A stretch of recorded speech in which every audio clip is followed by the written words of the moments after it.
Okay, grab some tissues because what you're about to hear is not just another celebrity story, it's a real-life heartbreak that's shaking the entertainment world to its core. Picture this, the beloved TV mom of America, Phylicia Rashad, yes, our iconic Claire Huxtable, breaks down in tears. And not just any tears, the kind that come from the soul, the kind that leave even strangers feeling crushed. Why? Because she just lost her on-screen son, Malcolm Jamal Warner, and what she whispered, "Not my Theo," has the internet frozen in grief. But here's the thing, what she said behind closed doors, what she revealed in private moments, it's the kind of thing that makes you stop, sit down, and rethink everything. This isn't just a celebrity reacting to sad news. This is a mother's cry. A mother who didn't give birth to him but raised him on set, protected him off set, and loved him like her own. And now, her heart is shattered. Let's go back. Think about what The Cosby Show meant to us. It wasn't just a sitcom, it was family. It was warm, wise, and made us feel like we were safe, growing up under that fictional roof. Claire Huxtable and Theo had a bond that went beyond scripts, and now that connection, it's been torn apart. Yes, it's true. Malcolm Jamal Warner has passed away, and at just 54 years old, the world didn't just lose a former child star. We lost a symbol, a voice, a man who carried so much more than fame. And Phylicia Rashad, she lost her son in spirit, and she is not okay. The pain, the raw, soul-shaking grief is real, because this wasn't just acting. The love she had for Malcolm, it was deep, it was genuine, and when she finally spoke up, it left everyone sobbing. Let's talk about what really happened. Malcolm Jamal Warner, our forever Theo, wasn't just a witty teenager on TV. He was the big brother we all wanted. Funny, charming, and real. He grew up before our eyes and carried his legacy quietly but powerfully. In recent years, he was still working, still writing, still performing music and mentoring younger actors. He was healthy. He was active. He had so much ahead. So when the news dropped that he had died, suddenly, tragically, it didn't make sense. Reports say he was at a peaceful lake house in Northern California, just trying to relax with friends. One moment, he stepped out to be by the water, just to take a break, and then, he never came back. Hours later, his body was found near the shore. No foul play, no chaos. Just a shocking end to a beautiful soul. The coroner listed accidental drowning, but no one can understand how someone like Malcolm, fit, vibrant, alive, could vanish like that. His last Instagram post? Chilling. Gratitude is a daily ritual. You never know when it'll be your last chance to say thank you. It's like, he knew. Or maybe he was just living in gratitude like he always told people to. But when the news broke, one person's silence spoke louder than anything else. Phylicia Rashad. The world waited for her to say something, and when she did, we weren't ready. She posted a single black square. No pictures, no hashtags, just 3 words. Not my Theo. The internet stopped. It didn't matter who you were. Those 3 words were enough to break your heart. Because for her, this wasn't just the death of a co-star.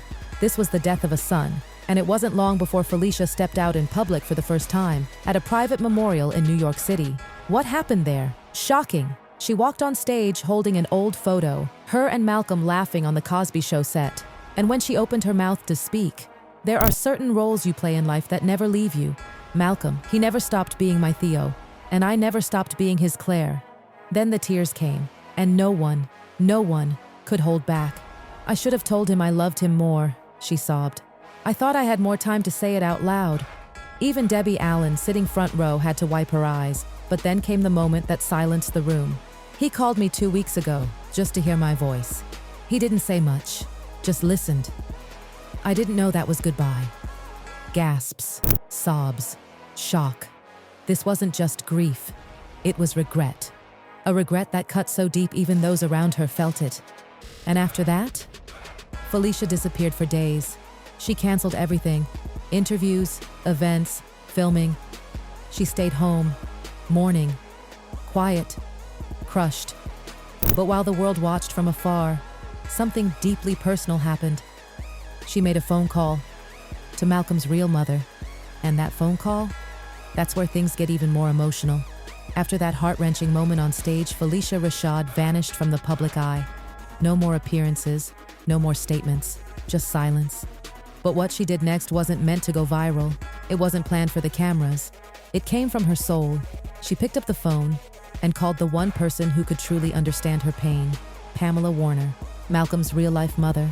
And what happened during that call? You won't believe it. It lasted over an hour. No reporters, no filters, just 2 grieving mothers, one who gave birth to him and one who helped raise him in front of millions. Sources close to both women say they didn't even speak for the first few minutes, just crying. Deep, aching, helpless sobbing. You could hear their pain over the silence. And then Phylicia whispered, "I know I didn't carry him like you did, but I felt him grow up. I watched him become a man. And Pamela, heartbroken, shaking, replied, "I trusted you with him, and you never let me down." That moment, it was sacred. This wasn't just a phone call, it was a soul connection, a shared grief that only two mothers could understand. Two women forever tied to the same beautiful soul.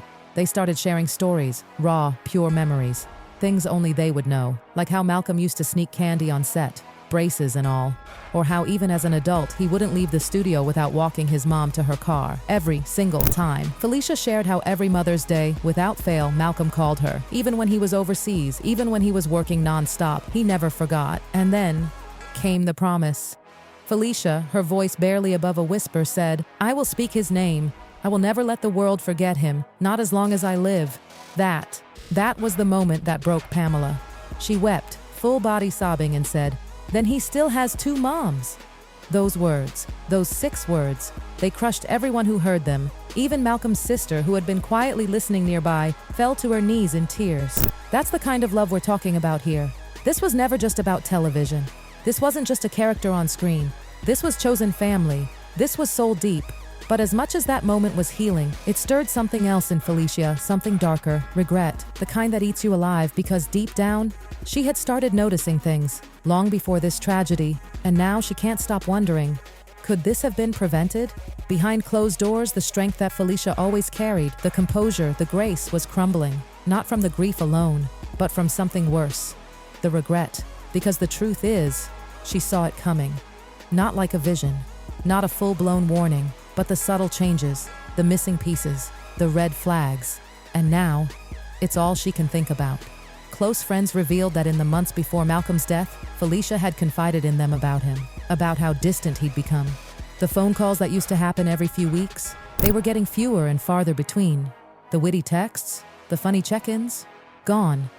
And the last time they actually spoke on the phone, Phylicia felt something in his voice. There was a heaviness, she said. He sounded tired. Not just tired, soul tired. And I let him laugh it off. I let him protect me from it. That's the phrase that haunts her. I let him.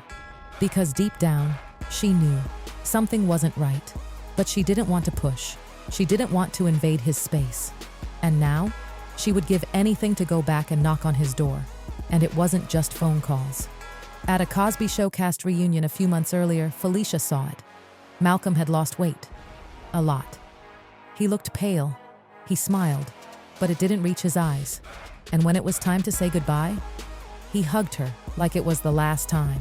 Even Keisha Knight Pulliam, sweet little Rudy, felt it. She later told someone privately, his hug felt like goodbye. It was heavy, but still, no one spoke up. They all told themselves, he's busy, he's tired, it's nothing. But Phylicia, she had seen that look before, in her own family, in people close to her, the silent goodbye, the unspoken pain, and yet she said nothing, out of love, out of fear, out of not wanting to push him further away. And now, that silence is her greatest burden. I should have shown up, she told a friend. I should have just gone to him, asked him how his soul was doing, but I didn't, and now I never can. This isn't just grief, this is heartbreak mixed with guilt, and it's swallowing her. But Phylicia, being who she is, isn't letting Malcolm's story end in silence. She's turning this pain into purpose. And what she's doing next? It could change lives. In the days after Malcolm's death, Phylicia Rashad could have easily disappeared. No one would have blamed her. The world expected her to fall apart, and for a while, she did. She retreated into silence. Grief had wrapped itself around her so tightly it was hard to breathe. But then, something changed. Instead of letting sorrow consume her, Phylicia chose something else. Purpose. It started quietly, without any cameras, press releases, or TV appearances. Just a few people, candles, and a prayer circle in Malcolm's honor. Phylicia led it, and what she said? It stopped everyone in their tracks. Malcolm was light, she said softly, and when light leaves, we don't mourn its absence. We spread it. That one sentence, just like those 3 words, "not my Theo," hit people in the chest, because that's what Malcolm was. Light, quiet, steady, beautiful light. And now Phylicia was going to make sure that light didn't go out. Behind the scenes, something powerful was already taking shape. She began laying the foundation, literally, for a project that could change lives. A mental health initiative, specifically for Black men in the entertainment industry. She's calling it the Inner Voice Project. The goal, simple but life-saving. To create safe, judgment-free spaces for emotional expression, to break the silence, to to shatter the shame that so many men, especially Black men, carry alone. Therapy, mentorship, healing spaces, creative support, all of it in Malcolm's name. Because if Malcolm, as brilliant and beloved as he was, could suffer quietly, then how many more are suffering too? "We lost Theo," Phylicia told a close friend. "But we don't have to lose the next brother." Let that sink in. That's the mission now. And people are listening. Former Cosby Show castmates like Keisha Knight-Pulliam, Sabrina LaBeouf, and even Lisa Bonet are already on board. Behind the scenes, heavy hitters like Shonda Rhimes and Tyler Perry have expressed support, quietly pledging resources. This isn't about fame. This isn't for headlines. This is for every man who smiles in public and breaks down in private. And Phylicia? She's not just fundraising or endorsing. She's doing the work, personally reaching out to therapists, meeting with community leaders, talking to Malcolm's former students and mentees. But that's not all. She's also planning a televised tribute. Not one of those glossy, PR-packed events, but something real, honest. Something that reflects Malcolm's spirit, flawed, brilliant, loving, wounded. "He wasn't perfect," she said. "He was in pain, but he was beautiful, and he mattered." She doesn't want the world to remember Malcolm as a tragedy. She wants them to remember him as a man who gave everything even when he had nothing left. A man who made millions laugh while quietly struggling to keep himself together. And then came the letter. It wasn't meant for us. Phylicia wrote it privately. Just a few handwritten pages. No one was supposed to see it. But a close friend, someone who felt the world needed to hear it, shared it with quiet permission. It reads like a farewell, but it's so much more. "You made us laugh. You made us proud. You made us feel seen. And now, you've made us listen. I'll carry your light, my son, until we meet again." Those were her last words, not to the world, not to a crowd, but to Malcolm, her son in spirit, her Theo, her light, the end, but not really, because here's the truth. Malcolm Jamal Warner may be gone, but he left behind more than memories. He left a ripple, a message: be grateful, love hard, say what matters before it's too late. And thanks to Phylicia Rashad, that message is going to echo for generations. She isn't done, she's just getting started, because that's what real mothers do. They carry the light, even when it breaks them.